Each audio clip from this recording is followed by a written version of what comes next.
The air in the boardroom on the 42nd floor always carried the same scent, a sterile mix of lemon polish, cooled recirculated air, and the metallic tang of fear. I had spent 15 years learning how to breathe that atmosphere, learning to navigate the currents of power that surged through Sterling Heart like electricity. I was the senior liaison for strategic partnerships. It was a title that sounded dull to outsiders.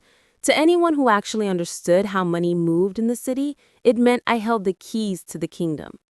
I didn't shout. I didn't need to. My power lived in the silence between signatures, in the nod exchanged over a mahogany table, in the $3 billion merger. I had spent the last 9 months sculpting one, from a block of chaotic raw data into a masterpiece of corporate synergy. I was standing by the floor-to-ceiling window, reviewing the final clauses on my tablet, when the door slammed open. It wasn't an entrance, it was an invasion. Cassidy, the newly appointed VP's daughter, clacked into the room. She was 24, armed with a freshly printed MBA her father had likely paid a building wing for, and wearing a smirk that suggested she believed she was the main character in a movie. Everyone else was just fortunate to be background extras. It was her first day, literally her first hour. "Excuse me." The voice cut through the hum of the office like a serrated knife. She wasn't admiring the view, she was staring at me, or rather, staring at my torso. I lowered the tablet slowly, turning to face her with the practiced neutrality I used on erratic investors. "Can I help you, Cassidy? I'm Emily. We were supposed to meet at—" "I know who you are," she interrupted, waving a hand dismissively. She held a thick spiral-bound book, the employee handbook, a relic from the 90s no one had opened since the invention of the iPhone. "And I know what you're doing." "Reviewing the merger protocols for the Sterling deal?" I offered evenly. "No," she sneered, stepping closer. She smelled of overpowering jasmine perfume and insecurity. "You're violating Code 4, Section B, regarding appropriate client-facing attire." I blinked. I was wearing a vintage Armani blazer, charcoal gray, with pearl buttons, paired with tailored slacks and a leather tote that cost more than her car. It was the armor of a woman who closed deals. "I'm sorry, the pearl buttons," she said, tapping the handbook with a manicured nail. "The handbook clearly states standardized closures only. And that bag, it looks distressed. We don't do distressed here. We represent excellence." The room had fallen silent. The analysts behind the glass cubicles had stopped typing. Junior associates froze mid-sip of their lattes. This is usually where I tell people that if they enjoy watching train wrecks in slow motion or stories where people get exactly what they deserve, they should probably hit follow and upvote because the crash is coming. But in that moment, nobody moved. "Cassidy," I said. My voice dropped an octave, controlled, quiet, deadly calm. "I am meeting with Marcus Sterling in 48 hours to finalize a $3 billion acquisition. This blazer is not the issue. The issue is that you are interrupting my preparation." She flushed a shade of red that clashed with her scarf. She wasn't accustomed to resistance. She was used to daddy's credit card and terrified interns. "I am the vice president's chief of staff," she declared, throwing around a title that I knew didn't technically exist for her pay grade. "I am enforcing standards. If you can't follow the basic rules of this company, how can we trust you with its future?" It was so absurd I almost laughed, but I saw the gleam in her eyes. She didn't care about the buttons. She wanted a trophy. She wanted to prove on day one that she was the alpha predator. She chose me because I looked established, and taking down the matriarch is the quickest way to rattle the pack. "Go home, change, write a formal apology to HR for the infraction," she ordered, arms crossed. I looked at her, really looked at her. I saw the tremor in her hands, the desperate need for validation. I also saw the complete lack of understanding of what I actually did. "No," I said simply. Excuse me? No, I have work to do. I turned back toward the window. You're fired, she shrieked. The words hung in the air, heavy and absurd. I turned again. She was slightly panting, eyes wide. She had committed. She had pulled the trigger. You can't be serious, I said, not pleading, but analyzing. I am your superior by proxy, and you are insubordinate, she shouted, her voice cracking. Pack your things. Security will escort you out. Now I looked at the terrified analysts outside the glass. I looked at the $3 billion contract glowing on my tablet, and then a strange, cold clarity washed over me. I didn't feel angry. I didn't feel sad. I felt relieved. Okay, I said. Cassidy blinked, expecting a fight, expecting begging. Okay, you're right, Cassidy, I said, snapping my tablet closed. Standards are important. I'll pack my things immediately. I did not wait for her reply. I walked past, my shoulder brushing hers, heading to my office. She thought she had asserted dominance. She had no idea she just pulled a pin on a grenade that wouldn't detonate for 48 hours. She had just fired the only person in the hemisphere who could interpret the Sterling family's handshake codes. As I walked down the hall, I didn't look back, but I felt her stare, confused by my compliance, wondering why the kill felt so empty. My office was a sanctuary of controlled chaos. Unlike the sterile minimalism of the boardroom, my desk was a landscape of stacked dossiers, legal pads filled with shorthand only I could decipher, a Rolodex that was, ironically, the most valuable object in the entire building. Cassidy probably assumed everything was digitized. She didn't understand that in high-stakes mergers, the real deals were built on personal cell numbers, scribbled on cocktail napkins, and business cards kept in leather binders. I didn't rush. Rushing implies guilt or panic. I felt neither. I opened my drawers with the slow precision of a bomb technician.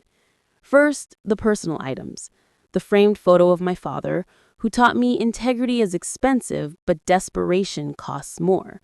The crystal paperweight Marcus Sterling gifted me after the Tokyo deal 5 years ago. And then the Rolodex. I dropped it into my distressed leather tote. It landed with a heavy, satisfying thud. My assistant Sarah hovered in the doorway, pale, twisting a tissue into confetti. Emily, she whispered, as if speaking louder might summon the demon in the hall. Is it true? Did she actually? It's true, Sarah, I said softly. I picked up a stack of files, the preliminary due diligence for the Sterling merger. I held them a moment, weighing them. These were company copies. Technically, they belonged here. I placed them back in the center of the desk. But the merger, Sarah stammered. The meeting is in 2 days. Nobody else knows the leverage ratios. Nobody else knows about the appendix clauses. I'm sure Cassidy is very capable, I said, and the lie tasted sweet like cyanide. She has an MBA, Sarah. She reads the handbook. I cleared my computer history. I logged out of the encrypted servers. I wiped the local cache. I wasn't destroying property. I was simply removing my personal intellectual footprint. If they wanted to navigate the labyrinth of this deal, they would do so with the maps on file, not the shortcuts in my head. I put on my coat, cashmere, soft and warm against the sudden chill of office air conditioning. I lifted my tote. When I stepped out, the entire floor pretended to work. Heads bowed, eyes sharp. The silence was deafening. It was the silence of a crew watching the captain thrown overboard by a mutineer who couldn't read a compass. Cassidy was waiting beside the elevators, arms crossed, foot tapping, flanked by 2 uncomfortable security guards who knew me by name. Make sure she didn't take any proprietary data, Cassidy snapped at them. Bob, the head of floor security, looked at me with apologetic eyes. He'd seen me work late nights for 10 years, seen me order pizza for his team on holidays. She's clean, Miss Cassidy, Bob mumbled, not even checking my bag. Cassidy scoffed. Fine, just get her out. I want this toxicity off my floor. I stopped at the elevator and pressed the button. I waited for the ding. When the doors slid open, I turned to Cassidy. She was bracing for a curse, a shout, "You'll regret this." Instead, I smiled. It was a genuine smile, the kind you give someone who unknowingly hands you a winning lottery ticket while thinking it's a parking fine. "Thank you, Cassidy," I said. Her brow furrowed. The confusion cracked her mask of arrogance for a split second. "What?" "For clarifying the priorities of this organization," I said. "It's been illuminating. Good luck with the merger. The appendices are tricky." I stepped into the elevator. "What appendices?" she demanded, stepping forward as the doors began to close. "File is complete. I saw the digital drive." "Digital drives are so impersonal," I said softly. The door slid shut, cutting off her expression just as panic began creeping into her eyes. As the elevator descended, gravity tugged at my stomach, but my spirit soared. I checked my watch. 10:15 a.m. By noon, legal would be asking questions. By 2 p.m., the partners would be confused. By tomorrow morning, the hemorrhaging would begin. I walked out of the building and into the bright, blinding city sunshine. I didn't hail a cab. I walked 2 blocks to a quiet cafe, ordered a double espresso, and sat by the window. I took my phone from my bag, turned it off, and let them sit in the silence a while. I spent the afternoon at an art gallery. I stared at abstract expressionist paintings, chaos contained within frames, and felt a profound kinship. It was astonishing how much detail you missed in the world when you were busy carrying the weight of a billion-dollar corporation on your shoulders. For the first time in a decade, I noticed the texture of paint, the brushstrokes, the silence. It wasn't until 6 p.m., when I was home pouring a glass of Nebbiolo, that I turned my phone back on. The device buzzed like an angry hornet. It didn't stop vibrating for 2 full minutes. The screen lit with a cascade of notifications, a digital avalanche of regret. 14 missed calls from the office. "Sarah." 3 missed calls from the HR director. 5 missed calls from unknown numbers. 27 new emails. I took a sip of wine, savoring the tannins, and scrolled through my messages. "Sarah, 11:30 a.m. Emily, legal just came down. They're asking who authorized your termination. Cassidy is locked in her office." Sarah, 12:45 p.m. The partners from the Tokyo firm tried to call you. Cassidy took the call. It didn't go well. She told them you were no longer a cultural fit. There was a lot of yelling in Japanese. Sarah, 2:30 p.m. Where are the appendix files? Cassidy is screaming about it. She says you deleted them. It says they never existed on the server, Emily. Everyone is freaking out. I smiled, swirling the wine. Of course they weren't on the server. The appendix files weren't documents. They were nuances. They were handshake agreements regarding retention of key staff in the acquired company. They were verbal promises I'd made to Marcus Sterling about preserving his family's legacy branding. They were in the notes I took by hand, notes currently sitting in the fireplace of my apartment, turning to ash. I opened an email from the general counsel. If it wasn't thorny, David was a good man, but spineless with the board. Subject: urgent. Employment status/misunderstanding. Emily, there appears to have been a significant breakdown in communication regarding protocol enforcement. Please call me immediately. We need to discuss reinstatement of your contract before the Sterling meeting. We can smooth this over. Cassidy is new and perhaps overzealous. Let's not let emotions derail the merger. Emotions, I whispered to the empty room. They always called it emotions when a woman reacted, but strategy when a man did. I didn't reply. I could picture the scene at the office perfectly. The sun would be setting, casting long, accusing shadows across the open floor plan. Cassidy would be exhausted, her jasmine perfume turning stale, her white power suit wrinkled. She would be realizing that vice president's daughter was a title that commanded obedience, but not respect. Certainly not knowledge.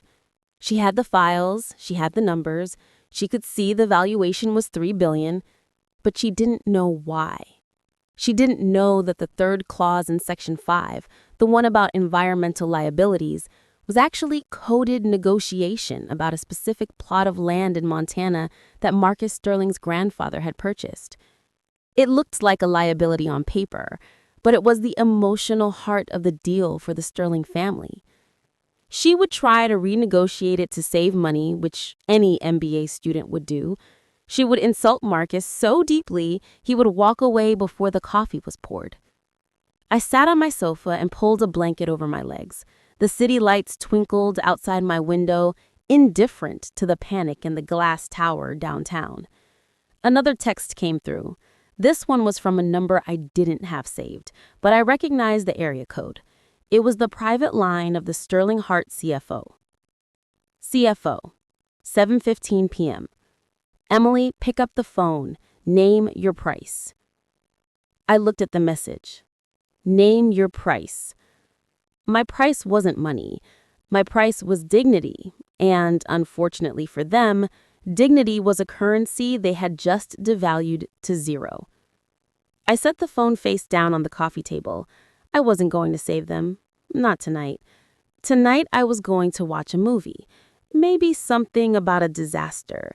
Maybe something about a woman who walks into the sunset while the castle burns behind her.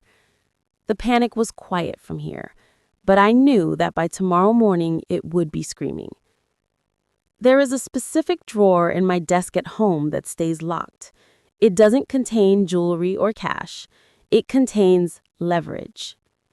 I walked to the antique writing desk in the corner of my living room and pulled a small brass key from beneath a decorative succulent. The lock clicked with heavy mechanical satisfaction. Inside, resting on velvet lining, was a single leather-bound folder. It was worn, the edges soft and frayed, smelling of old paper and tobacco smoke. Embossed on the front in faded gold leaf were the words, NDA, Legacy Protocol, Sterling Family Trust. Most people thought I was hired by Sterling Hart because of my resume. The truth was, I was part of the package. 5 years ago, when Marcus Sterling first considered letting outside capital near his family empire, he had one condition. He wanted a liaison who understood old money, not the loud, flashy wealth of tech billionaires, but the quiet, guarded wealth that moves in centuries, not quarters. My father had been Marcus's father's attorney. I grew up playing hide-and-seek in the library of the Sterling estate while the men smoked cigars and discussed trust funds. I wasn't just an employee. I was the bridge. I was the translator between the cold, predatory capitalism of my firm and the feudal loyalty of the Sterling family. I opened the binder. Inside was a single sheet of paper with a direct private number. It wasn't a business line. It was the number to the phone Marcus kept in his breast pocket. I sat there for a long time, tracing the numbers with my finger. Calling this number was the nuclear option. It breached every confidentiality clause in my employment contract. It was professional suicide. But then I remembered Cassidy's face. I remembered the way she looked at my blazer like it was contagion. I remembered the smugness of her firing me in front of the people I had mentored. I picked up my cell phone. I dialed the number. It rang twice. "This is Marcus."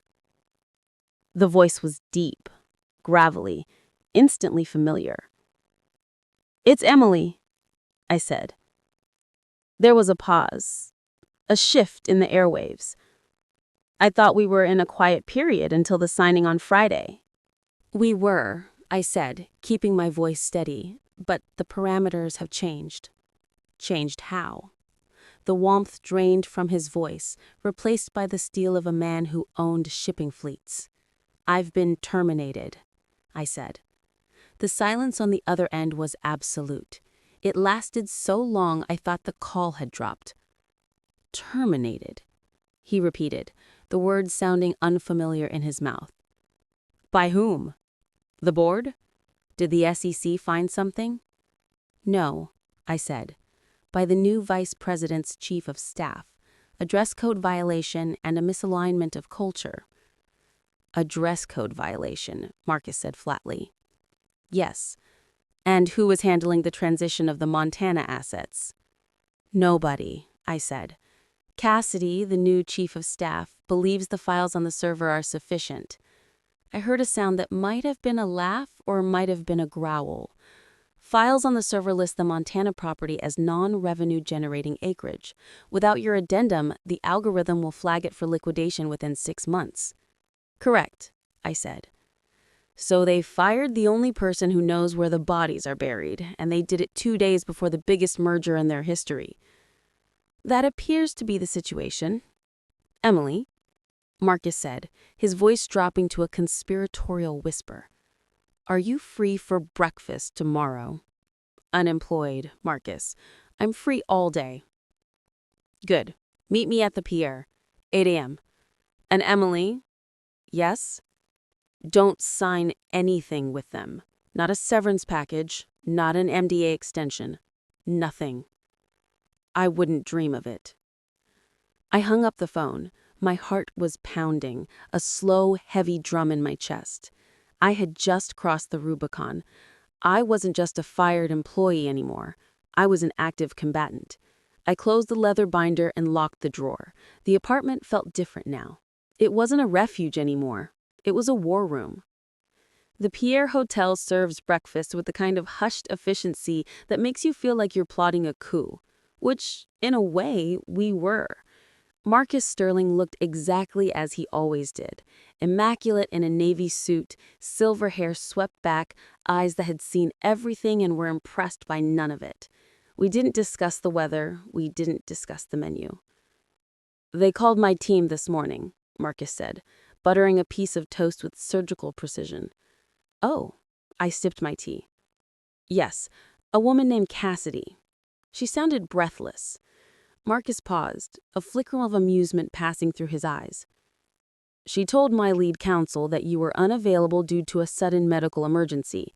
She said you were hospitalized with severe exhaustion, but had fully briefed her on the deal. I set my cup down. The audacity was breathtaking. It wasn't just a lie. It was a verifiable, dangerous lie. If I was sick, the deal could be delayed, legally. If I was fired, the key man clause in the contract, which states key personnel changes must be disclosed immediately, would void the exclusivity agreement. She's trying to buy time, I said. She thinks if she can get you in the room, she can charm her way through the Montana clauses. She thinks I'm an idiot, Marcus corrected. She thinks I'm a checkbook with legs. He wiped his mouth with a linen napkin. My assistant, James, did a little digging. Apparently, HR is currently in a standoff with this Cassidy. The board wasn't notified of your termination until this morning. The CFO is reportedly throwing staplers. That sounds like him, I noted. Here is the situation, Emily. Marcus leaned in. I don't do business with amateurs, and I certainly don't do business with liars. The deal with Sterling Hart is dead. I'm going to kill it. But, he let the word hang there. But I still need to sell, and I still want you to run the transition. He reached into his briefcase and pulled out a thick document. It wasn't a merger agreement. It was a consultancy contract. My holding company is looking for a director of strategic acquisitions. The salary is double what you are making. The equity is significant. And the first assignment is to find a new buyer from my company. I looked at the contract. It was freedom. It was power. It was the ultimate revenge. There's just one thing, Marcus added. A shark-like grin spread across his face. I haven't been to your old office yet. It's scheduled for tomorrow at 9 a.m. Why not? Because I want to see her face when she tries to explain why the hospitalized liaison is sitting on the other side of the table. I felt a cold shiver of anticipation. Want me to come to the meeting? No. Marcus shook his head. I want you to be in the lobby. I want you to be the last thing she sees before her career evaporates. I'll handle the meeting. You just handle the exit. My phone buzzed again on the table. It was an automated alert from the Sterling Hart server. My Access credentials had been officially revoked. But then a second alert, a news notification. Audit rumors swirl. Sterling Hart merger facing procedural delays as key exec rumored to exit. The leak had sprung. The sharks were circling. "I accept," I said to Marcus, picking up the pen. "Good," he said. "Now finish your eggs. You're going to need your strength.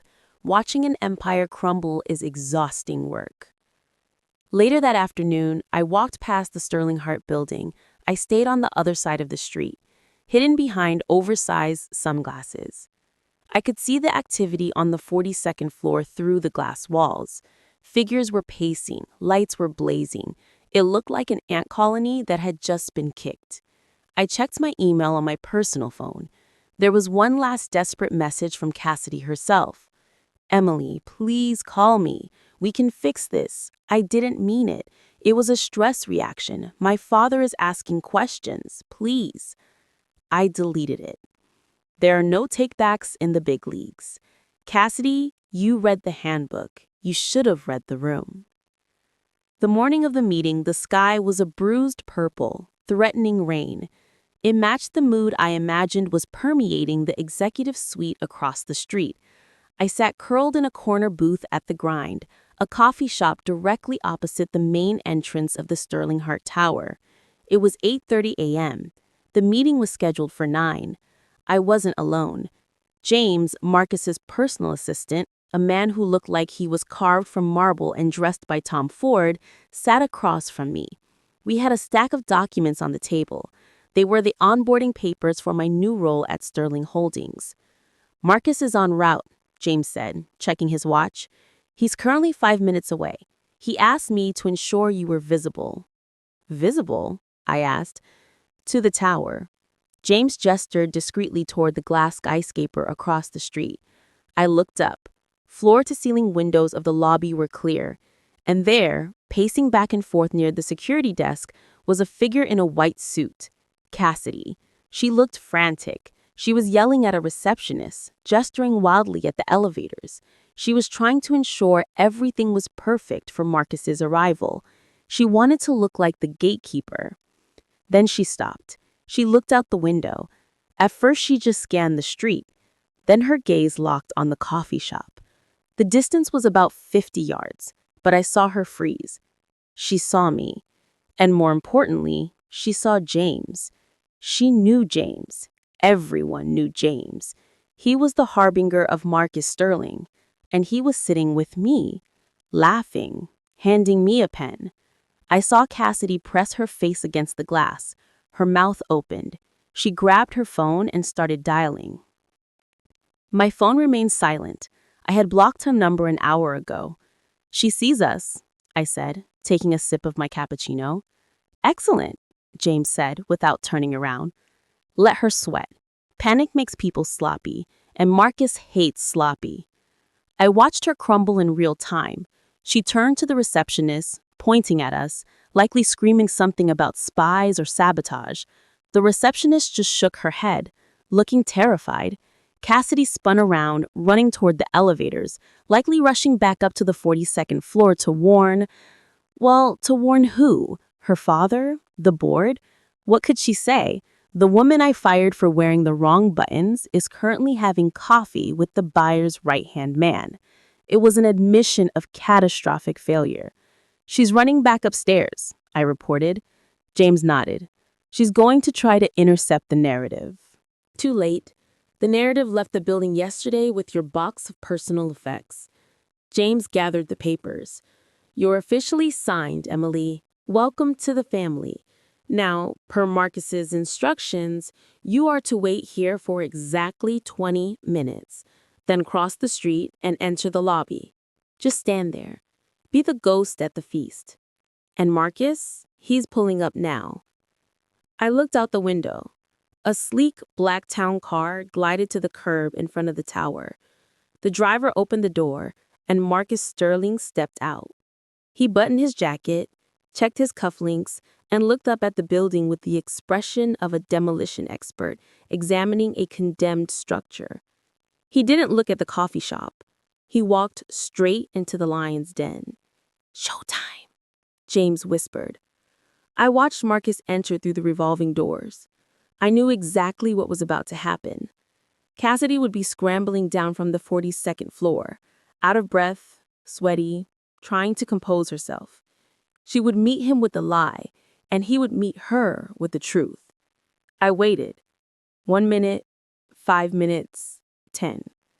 The rain started to fall, blurring the glass, turning the world into a watercolor painting of gray and steel. But I saw everything clearly. I paid for the coffee. I checked my reflection in the window. My blazer was perfect. My distressed tote bag was on my shoulder. It was time to go say hello. The lobby of the Sterling Hart building was designed to intimidate. 3 stories of marble, a waterfall that cost more than my college tuition, and acoustics that amplified every footstep. I pushed through the revolving doors, and the sound of the water washed over me. The air was cool. The scene played out like a tableau vivant. Marcus Sterling was standing in the center of the atrium, near the security turnstiles. He wasn't moving toward the elevators. He was standing like a statue. Cassidy was there. She must have sprinted down the service stairs because she was slightly disheveled, her white suit looking less power and more panic. She was flanked by the CFO and the general counsel, who both looked like they wanted to be invisible. I walked quietly across the marble floor. My heels clicked, a rhythmic, steady sound that cut through the white noise of the water. I stopped about 20 feet away, close enough to hear, far enough to watch. Unforeseen complications, Cassidy was saying, her voice shrill, bouncing off the hard surfaces. But, as I said, Emily is indisposed. She's in the hospital. Didn't want to worry you with the details. Marcus stared at her. He didn't blink. In the hospital, he repeated. His voice wasn't loud, but it carried. Yes, Cassidy nodded vigorously. Very sudden, but she briefed me fully, and I am ready to proceed with the signing. Marcus reached into his pocket and pulled out his phone. He tapped the screen once. That's strange, Marcus said, because I just received a text from her. She says the coffee across the street was excellent.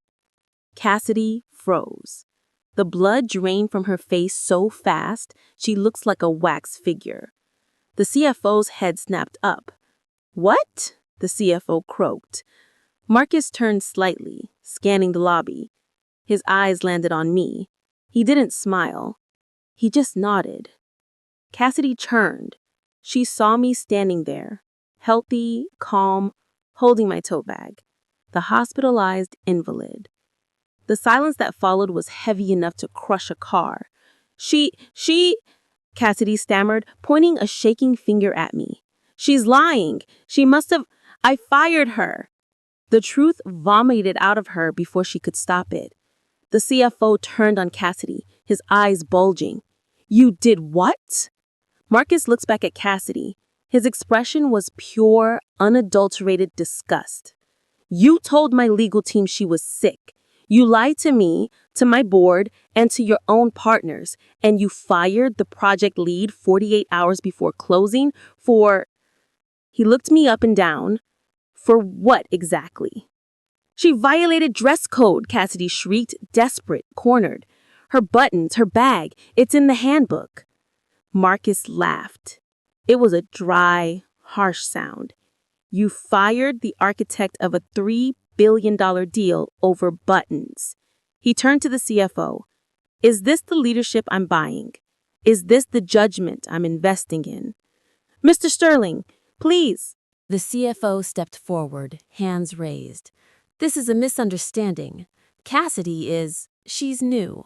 We can bring Emily back. We can reinstate her immediately, with a bonus. Marcus raised a hand. No. He turned to me. Emily, are you employed by this company? I stepped forward. No, Mr. Sterling. My employment was terminated for cause, effective Tuesday morning. Then you have no authority to negotiate, none whatsoever. Marcus turned back to the group. He looked at Cassidy, who was now trembling, tears pooling in her eyes. "Then there is no one here I trust to sign this paper," Marcus said, signaling to James, who stood by the door.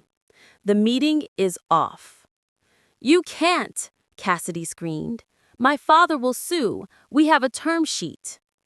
"Term sheets are contingent on due diligence and good faith," Marcus replied, his voice ice cold. "You've demonstrated neither." He turned on his heel. "Good day." The moment the revolving door spun shut behind Marcus Sterling, the lobby erupted. It wasn't a physical explosion, but the psychological blast was just as violent.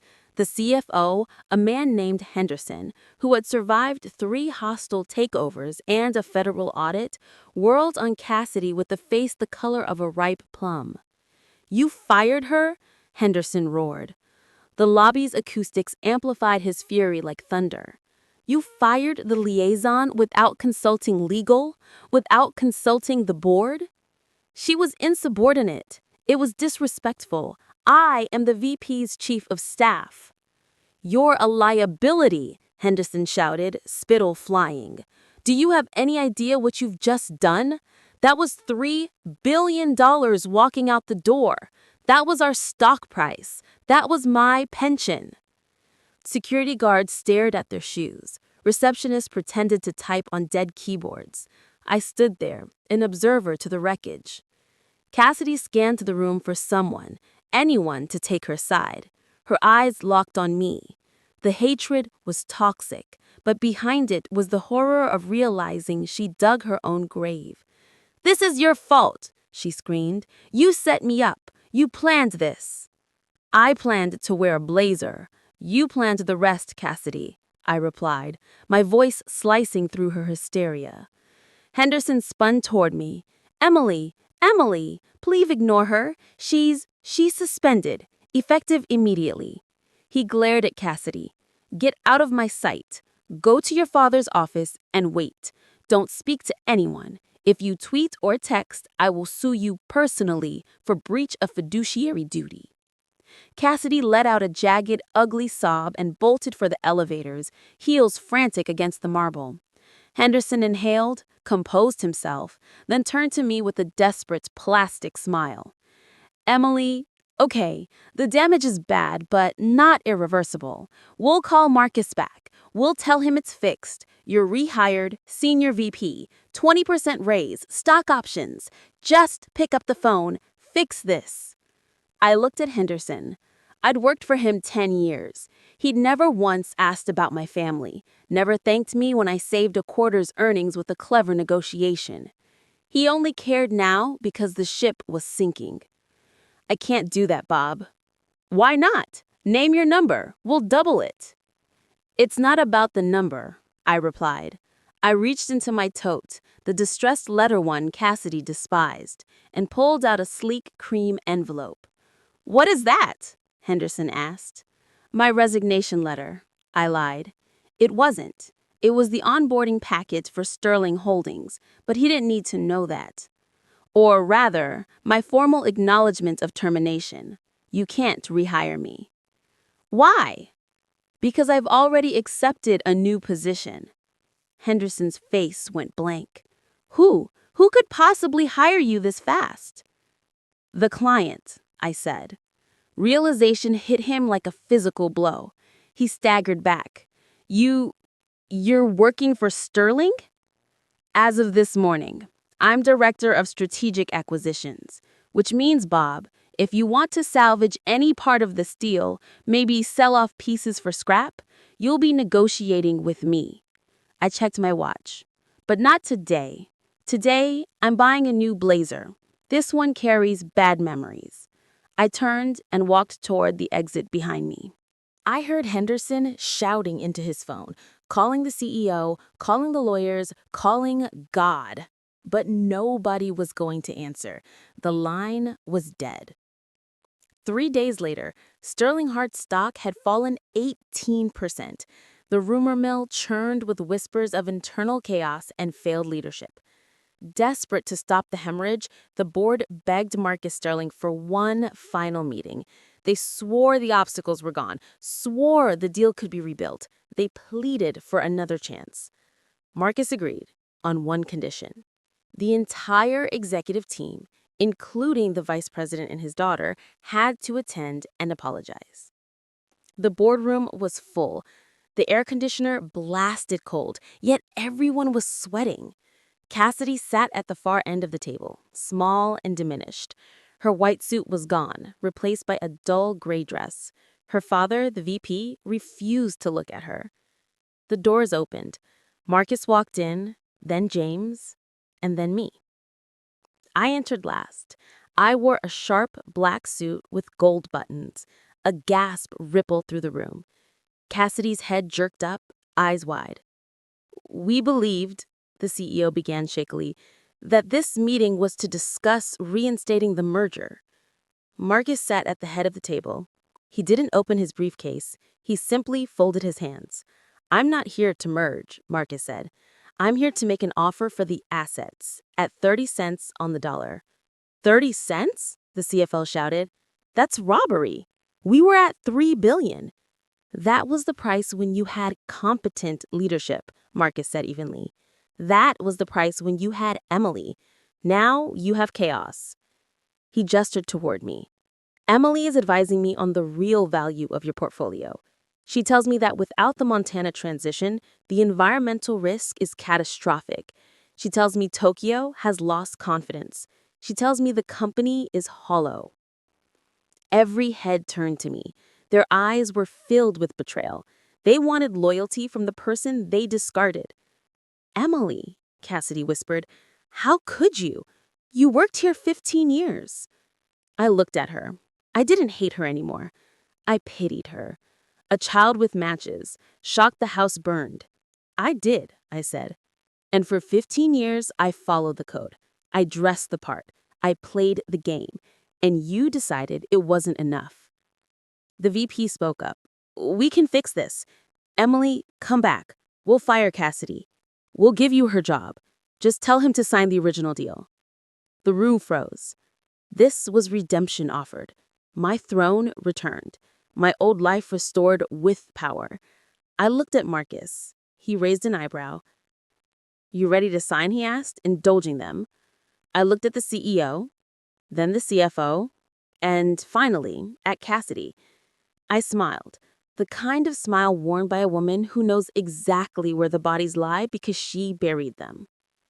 "Sorry," I said softly, my voice carrying through the stillness. "She fired me. No deal." Marcus stood. "You heard her. Our offer is 30 cents on the dollar. You have until 5 p.m. to accept, or we wait for bankruptcy and buy it for 10. He walked out. I followed. I didn't have to say goodbye. The silence behind us screamed enough. As we approached the elevator, Marcus handed me a file. "Good work, Director." I took it. "Thank you, Marcus." The elevator doors opened. I stepped inside and, for the first time in 15 years, I didn't check my reflection to see if my buttons were straight. I already knew they were perfect. We descended, leaving wreckage behind on the 42nd floor. And I finally exhaled. You're the real stars of the corporate jungle. Thanks for watching. Hit subscribe, or I'll flip the switch on your old cubicle memories.